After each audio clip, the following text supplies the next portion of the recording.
នេះខ្ញុំសំបានឡើង93មេរៀនណានេះមេរៀនទី93របស់ខ្ញុំតែនេះគឺជា poster បែបអង្គរវត្តណាគ្នាគឺតកតូននឹងការវាយពលឺវាយអីនេះអ្នកគ្នាអាចមើលលេងបានអានេះយើងរៀនដល់ advance ណាអ្នកគ្នាយើងផុត basic ហើយអានេះវិញតកតងនឹង energy drink monster អ្នកគ្នាយើងក៏មានធ្វើដែរ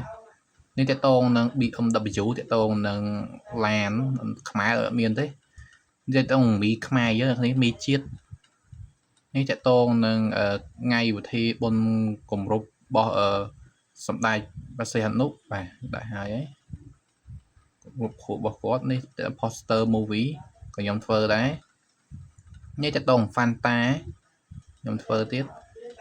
បាទចឹងអ្នកគ្នាអាចរៀនអាចចូលរៀនបានវគ្គ Photoshop បាទខ្ញុំ discount មកតម្លៃខ្ញុំដាក់10រៀលទេបើ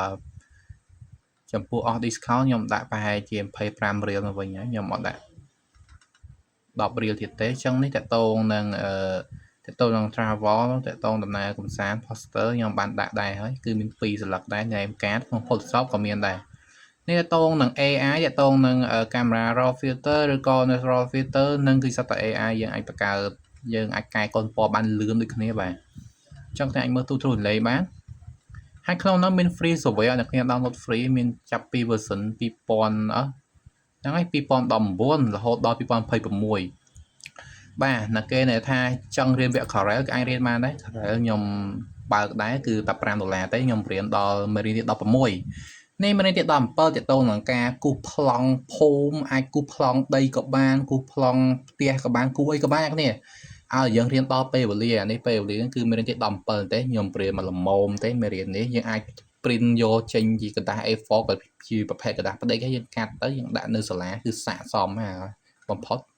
បាទអញ្ចឹងយើងអស់មើលលេងទៅនេះតកតង name card ខាងមុខខាងក្រោយបាទ Creatron តកតងនឹងការ print ចេញតកតងនឹងប៉ាយធំឬក៏តកតងនឹង banner poster ក៏យើងធ្វើបានដែរប៉ុន្តែបើខា print ចេញតកតង print ចេញគឺធ្វើខាង Corel ជាងតកតង Illustrator គេធ្វើតកតងនឹងខាង brand ឬក៏ប្រភេទ art ប្រភេទគំនូរអីគេទៅណាបាទយើងអាចធ្វើបានដូចគ្នា logo យើងធ្វើបានដែរបាទអ្នកគ្នាអាចចង់រៀនអាចតកតងបានគឺខ្ញុំបើកបាន2 VX Corel មួយហើយនិង Photoshop មួយ Photoshop បើកបានឡើង92មេរៀនហើយ